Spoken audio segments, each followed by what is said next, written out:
Gunarwan dan Gunarwati sekalian, ketemu lagi ya di channel saya Gunar Os, dan kita ketemu lagi di segmen kabar dari N5.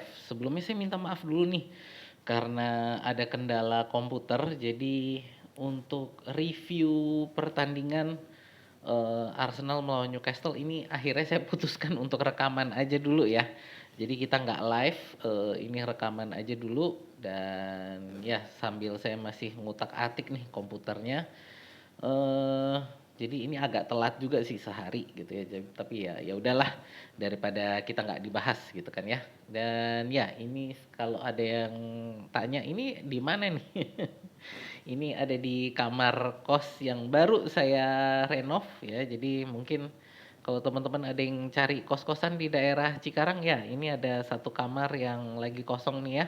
Bednya gede nih, bednya ukuran queen loh ini gitu ya. Jadi kalau ada yang cari kamar di area Cikarang untuk kos-kosan boleh silakan, itu di keterangan di keterangan video ya, itu ada linknya untuk yang mau cari kamar kos di area Cikarang gitu ya. Oke. eh Tidak berlama-lama, untuk teman-teman yang baru pertama kali hadir, perkenalkan dulu, channel saya adalah fans channel Arsenal. Jadi kalau teman-teman ngefans dengan Arsenal atau suka dengan konten-konten sepak bola semacam ini, boleh yuk di like, share, dan subscribe ya. Saat ini kita sedang mengejar 5.000 subscriber. Jadi untuk teman-teman yang belum subscribe, boleh diklik tombol subscribe-nya, dipencet juga tombol loncengnya. Jadi setiap kali saya upload, teman-teman dapat pemberitahuan dari YouTube gitu ya. Oke.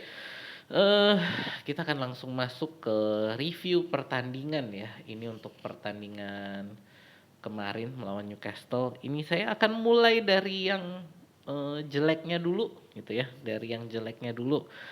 Eh, saya rasa untuk yang jeleknya kemarin teman-teman udah tahu lah ya. Ini kita akan ngomong tentang Gyökeres ya. Bagaimana dia udah berhasil breakthrough ya, itu berhasil tembus, tapi sayangnya ketika itu udah sebenarnya di sebelah kanannya dia tuh ada siapa ya?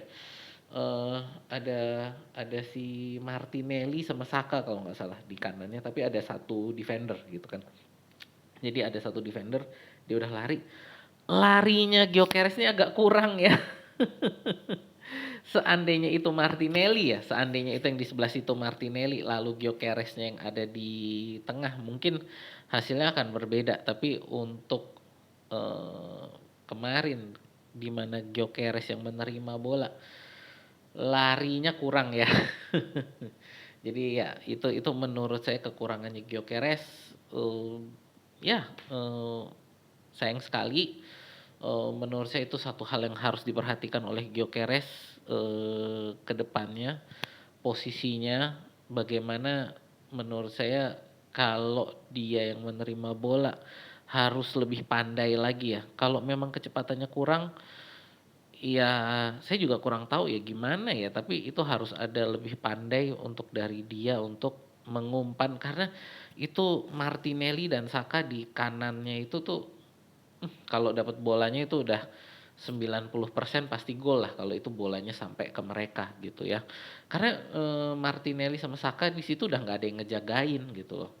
Ya itu. Jadi buat saya itu tentang Gyökeres, dan sehubungan dengan Gyökeres juga mungkin ada yang itu ya bertanya-tanya tentang Nick Pope itu yang menjegal Gyökeres. Itu juga Gyökeres berhasil break ya, itu di situ di mana lalu dijegal oleh Nick Pope gitu kan. Banyak yang bilang bahwa itu harusnya kartu merah, tapi jujur ini kita ngomong secara real ya. Menurut saya sih fair itu kartu kuning aja. Kenapa? Karena eh itu bukan orang terakhir juga gitu. Jadi Gyökeres bukan bukan orang terakhir. Sorry, siapa? Nick Pope bukan penjaga terakhir gitu loh. Masih ada defender satu lagi tuh jadi ketika Gyökeres menerima bola, dia agak bergerak ke kanan, lalu defendernya ini berhasil lari di sini, baru Nick Pope maju kan gitu. Jadi eh, kalau seandainya defender ini nggak ada, Nick Pope ngejegal, itu kartu merah gitu ya. Menurut saya itu akan kartu merah kalau itu nggak ada si defender ini gitu ya. Jadi kenapa itu bukan kartu merah? Karena itu bukan kesempatan mencetak gol yang clear gitu ya. Jadi bisa dibilang masih dia kalaupun ngelewatin Nick Pope itu masih ada defender ini lagi gitu. Nah, misalkan dia berhasil ngelewatin Nick Pope terus ngelawan defender ini. Nah, defender ini lalu ngejegal dia. Nah, itu baru si defender itu kartu merah. Karena dia orang terakhir gitu. Nah, ini Nick Pope ini jadi dia ngejegal jadi belum jadi orang terakhir. Jadi makanya masih kartu kuning. Dan menurut saya itu versi kartu kuning ya. Walaupun itu nekat banget dari Nick Pope itu bisa bisa kena kartu merah. Agak ya kalau mau dibilang 50-50 sih enggak sih, tapi ada kesempatan kecil di mana dia bisa kartu merah. Jadi mengambil resiko besar itu Nick Pope gitu ya. Ya itu ya, itu tentang Gyökeres. Berikutnya juga satu hal lagi yang agak kurang oke. Ini saya mau ngomong tentang cedera ya. Eh Kai Havertz dan Eze di pertandingan ini mereka cedera ya, dan update. Jadi ini untuk update cedera. Kai Havertz hari ini tidak ikut sesi latihan, tapi Eze ikut latihan. Jadi bisa dibilang Eze mungkin untuk pertandingan melawan Atletico besok bisa turun gitu ya. Jadi mungkin besok bisa turun melawan Atletico. Kita lihat bagaimana, apakah dia akan turun. Menurut saya sih mungkin agak ada rotasi, Martinelli dulu, mungkin Eze masuk di babak kedua. Nanti kita tunggu ya. Kita lihat nanti bagaimana Arteta memainkan pemainnya. Tapi menurut saya sih mungkin besok kita akan full tim dulu, mencoba mencetak gol sebanyak mungkin dulu, baru mungkin nanti di babak kedua dirotasi sih. Kemungkinan besar kayaknya arahnya ke sana. Dan juga Havertz ya yang cedera ini, artinya sekali lagi ini kalau nggak salah itu terakhir Havertz dan Saka dan Odegaard ya turun sebagai starter bersamaan, itu kalau nggak salah itu udah di awal 2025, akhir 2024 deh itu ya. Jadi kayaknya udah setahun lebih lah itu belum turun sebagai starter bersama tuh Odegaard, Havertz dan Saka. Dan hari ini ya bukan starter juga sih, tapi juga untuk bermain bersamanya masih belum juga kan. Kemarin kan pada saat preview saya juga udah sempet ya tidak pernah turun bersama itu Odegaard, Saka, Havertz dan Eze gitu ya. 4 orang ini nggak pernah turun bersamaan, selalu ada aja yang nggak bisa ikut bertanding gitu kan, entah karena satu dan lain hal gitu. Ya jadi kita masih menunggu ya untuk 4 orang ini bisa main bersama. Karena artinya besok di pertandingan Atletico juga kalau ini Havertz nggak ikut latihan, artinya dia juga nggak bakal turun gitu ya. Ya itu jadi untuk cedera update-nya itu ya. Eze udah ikut berlatih. Yang belum ikut berlatih ini adalah Havertz dan Timber. Jadi Timber kemungkinan besar juga masih belum akan turun di pertandingan melawan Atletico besok gitu. Ya itu ya. Next ini untuk kita ngomong poin yang bagusnya ya. Ini untuk poin yang bagusnya. Pertandingan kemarin menurut saya ini Hincapié semakin mengukuhkan diri ya sebagai pemain yang menguasai posisi back kiri. Jadi menurut saya sih kayaknya nih eh untuk waktu dekat ini paling enggak sampai dengan akhir musim, bahkan mungkin sampai awal musim depan ya. Menurut saya back kiri utama kita akan menjadi Piero Hincapié ya, dengan bagaimana Calafiori sering cedera, Miles Lewis Kelly yang penampilannya menurun ya di posisi back kiri. Menurut saya sih ini musim depan Hincapié yang akan menjadi back kiri utama kita. Ya ini bahkan menurut saya sampai dengan akhir musim plus eh, awal musim besok menurut saya Hincapié yang akan menjadi back kiri utama kita gitu ya. Penampilan dia kemarin luar biasa banget ya. Posisi kiri ini diamankan dengan sangat luar biasa. Beberapa clearance-nya dia juga, tackle-nya kemarin bagus banget. Jadi buat saya Hincapié ini mengukuhkan diri, dan ya udah pastilah ini di akhir musim ya akan dipermanenkan. Jadi menurut saya Hincapié ini akan menjadi rekrutan pertama Arsenal di jendela transfer musim panas besok ya.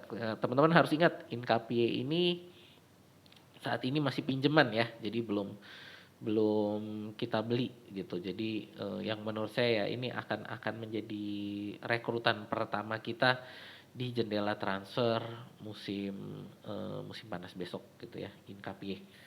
Next, ini sehubungan dengan Inkapie yang menguasai back kiri. Nah, ini Miles Lewis Kelly gimana nih? Miles Lewis Kelly kemarin kita lihat dia menggantikan Zubimendi. Ini kemarin banyak yang bertanya-tanya, ini Arteta ngapain sih Miles Lewis Kelly taruh di situ gitu ya? Kenapa bukan Norgard? Kenapa kok bukan Norgard? Menurut saya ini satu hal yang positif. Artinya masih akan dicoba untuk kasih kesempatan bagi Miles Lewis Kelly untuk main di midfield gitu ya. Karena dia di akademi dia mainnya midfield dan dia di akademi ini adalah pemain nomor 6. Ya, jadi di akademi di U21 ya, Miles Lewis Kelly ini di akademi Arsenal dari dia kecil sampai dengan dia U21 dia mainnya itu adalah di midfield gitu. Teman-teman harus tahu dia adalah pemain nomor 6 kalau di akademi. Nah, dia ditaruh di back kiri itu setelah dicoba sama Arteta di musim kemarin. Jadi musim breakthrough-nya dia kemarin musim 24-25 itu ya, Mas Lewis Kelly taruh back kiri sebagai inverted wing back gitu kan. Nah, ini jadi buat saya dia memang breakthrough-nya di back kiri tapi dengan sekarang di back kiri Inkapie oke, lalu juga masih ada Calafiori walaupun Calafiori ini sering cedera ya, tapi buat saya kalau dia ada posisinya tetap lebih bagus Calafiori dibanding Skelly. Jadi makanya ini buat saya kayaknya Arteta masih mencari posisi buat Miles Lewis Skelly yang bagus di mana, dan ya masih dikasih kesempatan, artinya dia masih dikasih kesempatan untuk coba menempatkan diri ada di midfield gitu ya.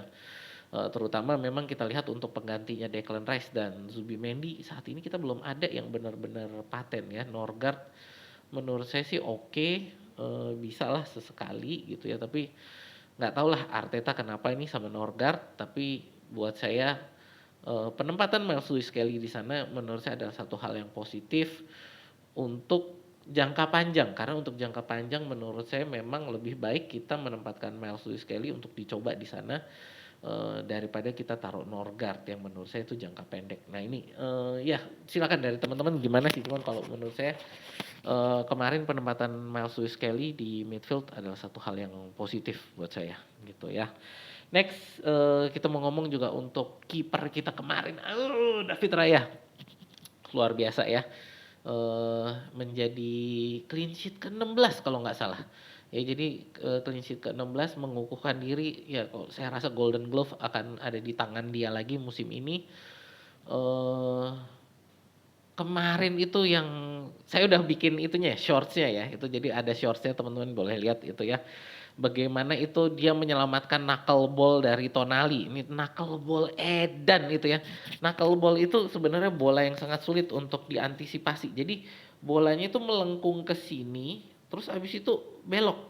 Nah itu jadi David Raya kemarin juga udah sempat mengantisipasinya ke kanan, tapi begitu dia lihat bolanya belok langsung lompat lagi ke kiri gitu kan. Jadi bolanya itu kalau knuckleball itu memang aduh edan banget ya itu bolanya. Jadi eh, tendangan pisang melengkung ke sini, jadi ini set melengkung gini terus belok gitu. Sorry. Boleh dilihat itu ya di short saya bagaimana posisinya bolanya Tonali itu belok gitu di tengah apa di udara, tendangannya belok gitu. Bolanya belok. Nah, itu yang menurut saya makanya penyelamatan David Raya itu kemarin wah top banget lah itu, kalau kalau gol itu maksudnya kalau kalau itu seorang seorang penyerang gitu kan, itu ibaratnya kayak tendangan yang luar biasa dari luar kotak penalti gitu kan. Nah ini kemarin tendangannya Tonali itu adalah tendangan yang luar biasa yang menurut saya kiper lain pasti akan kebobolan. Kalau itu bukan David Raya, menurut saya itu akan kebobolan siapapun kipernya gitu ya. Makanya itu Donnarumma pun buat saya Donnarumma itu kemarin itu tendangannya Tonali kayak gitu pasti gol itu ya. Jadi buat saya itu penyelamatan yang keren banget dari David Raya, dan ya salah satu pahlawan di pertandingan ini yang menjaga kita untuk bisa menang gitu ya. Dan terakhir ini saya mau ngomong adalah tentang skema corner yang berubah. Di mana biasanya kita cornernya kan ini mengarah ke tiang jauh, di mana di tiang jauh itu ada pemain yang lalu melakukan apa ya, passing lagi ke tengah kotak penalti. Nah, itu lalu siapa di sana yang ada yang bisa nyerang gitu kan. Apakah header atau tendangan gitu pokoknya, jadi ke tiang jauh lalu dari tiang jauh ada yang membalin lagi ke tengah untuk siapa di situ yang bisa nyerang. Nah, kemarin ini dicoba skema pendek. Menurut saya ini kayaknya mereka belajar dari tim wanita gitu ya. Karena ini adalah ciri khasnya cornernya tim wanita kita. Ya, jadi menurut saya ini mungkin si siapa Nicolas Hofer ngelihat bagaimana, atau bahkan mungkin Nicolas Hofer juga melatih untuk corner apa skema cornernya tim wanita ya, dan lalu saya nggak tahu deh di tim wanita ini Nicolas Hofer ngebantu atau enggak gitu ya. Tapi buat saya ini skema apa ya? Skema ini yang biasa saya lihat dilakukan oleh tim wanita kita. Ya, jadi pendek habis itu mencoba ke tengah dipantulin lagi ke luar kotak penalti, lalu dari situ siapa yang nendang. Nah, kemarin ini dicoba terus adalah untuk dikasih ke Eze gitu ya. Yang pertama gagal total. Ya, jadi corner pertama ambil pendek gagal total gitu. Nggak nyampe ya, Eze bahkan nggak bisa nendang ke arah gawang, dan Eze-nya sendiri sampai bolanya jadi terlalu jauh lah. Udah nggak ada di tepi kotak penalti, jadi udah terlalu jauh. Coba lagi kedua, berhasil tapi tendangannya Eze meleset tipis ya.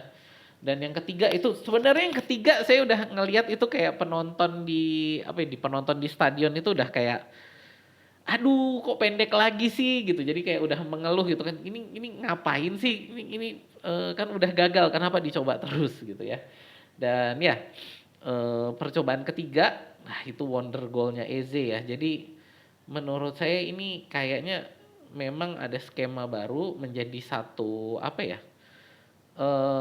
Menjadi satu senjata baru lagi bagi Arsenal dalam hal skema corner gitu loh. Skema corner ini jadinya kayak setengah open play gitu loh, setengah open play karena mainnya cornernya ini pendek, jadi bukan kayak benar-benar dari bola mati gitu loh. Jadi karena ini passing-passing gitu lah, untuk sampai ke Eze itu kayaknya 2 kali passing gitu loh.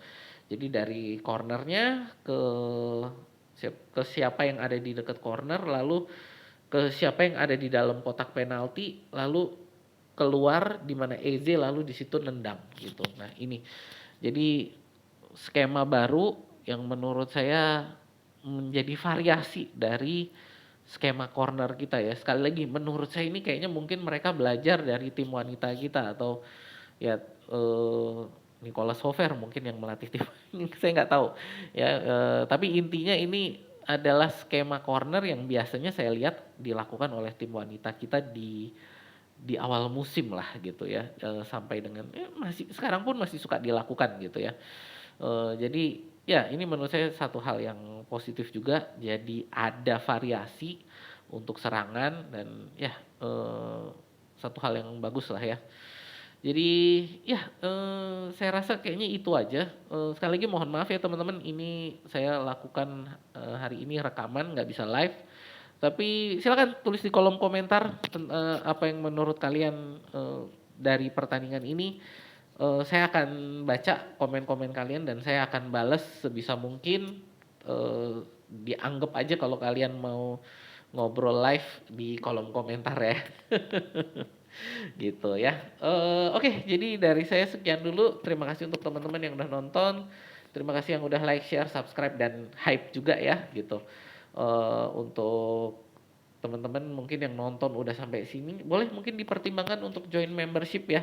Karena membership ini akan sangat membantu saya untuk bisa mengeluarkan video secara lebih rutin. Ya, dari saya sekian dulu. Terima kasih sekali lagi. Sampai ketemu di video kita berikutnya ya.